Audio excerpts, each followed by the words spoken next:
I would start this video off with like a little dance, but I can't dance, so I'll just, start talking. Guardians of the Galaxy Volume 2 is a movie directed by James Gunn and stars Chris Pratt, Zoe Saldana, Bradley Cooper, Kurt Russell, a lot of people, because it's a big team. So it's been a while since I've done a movie review, and I think it's been months, but it's been a while. I think the last one was Rogue One. So anyway, Guardians of the Galaxy Volume 2 is basically about Star-Lord leading his team of the Guardians to defend the galaxy, and they encountered this being, I guess, and things go on from there. And the thing is that I can't really spoil too much, because if I do, the entire rest of the movie is spoiled, and I can't, risk that, because this is a spoiler-free review, so things are...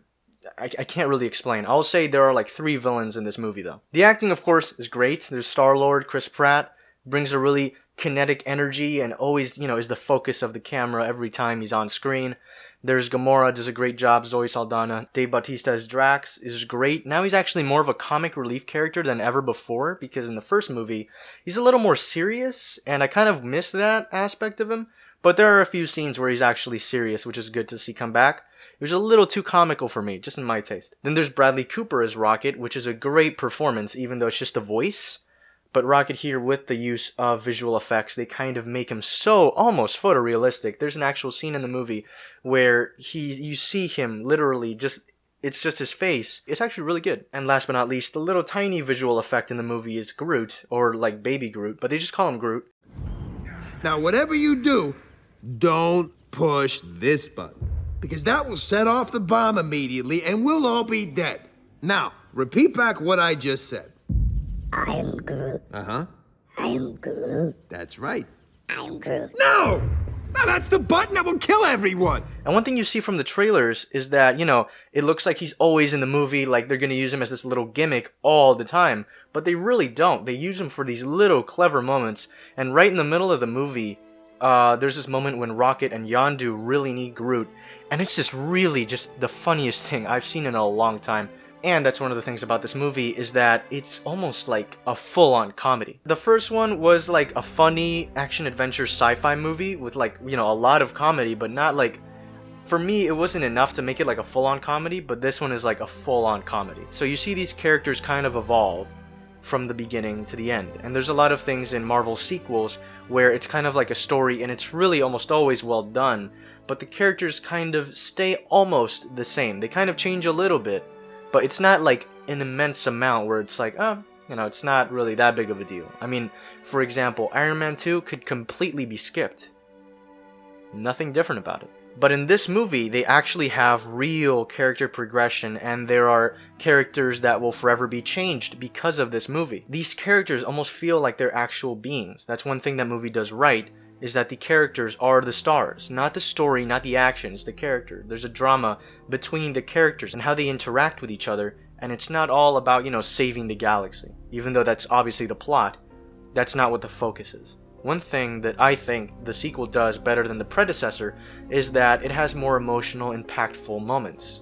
For example, the first one had these really sad moments, at the end with Peter seeing his mom, and at the beginning when Peter's mom dies. And this one, it's really sad. You see where these characters started from and what they've become, and it's a really, really just touching scene.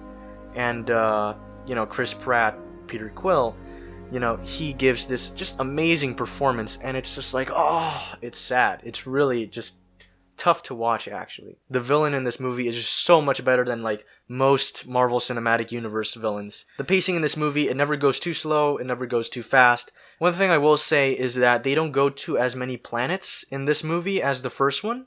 So it kind of kills this feeling like, oh man, they're exploring, because I remember in the first one what made it really cool, it felt almost kind of Indiana Jones-ish with all these, all this movement from place to place, and it was really, really interesting. You got to discover new locations and all that, but in this one it's kind of one place to the other place, last place, and that's all you do. Obviously the plot couldn't move forward if they don't stay in the same place, but it was still great. Even though this movie was really, really fresh and entertaining and just great to watch, it doesn't quite reach the level of the first one. It kind of improves on things that were missing from the first movie, but it kind of misses all the things that made the first movie good. There's a lot of originality in the first movie. There's like, it's the first time you see a raccoon shoot at people in a walking tree. But in this one, you already seen that. So you have to kind of add to it. Add something new and exciting. This movie tries to do that, but it doesn't quite reach that level. The music in this movie is also amazing, but I do not think it's as well used as in the first one, for example. One thing I will say that's amazing is the music by Tyler Bates, which comes back. The first one had this just really great theme, and it comes back in this one, which is so great to hear because that theme is really good. There's a scene where all the heroes circle around the camera, and it's this really just amazing music that just pops out. It really gives you chills. I got chills from a second there. I was like, oh man, this is super awesome. Guardians of the Galaxy Volume 2 is not as good as the first one, but it's still an entertaining ride. And I'm telling you, you should watch it. Guardians of the Galaxy Volume 2, I will give it a 4 out of 5 stars. So yeah, I think that's pretty much it. If you like this movie, well then, that's good. If you don't like it, please tell me why down in the comment section below. If you like the video, please give it a thumbs up. Please subscribe if you like the content.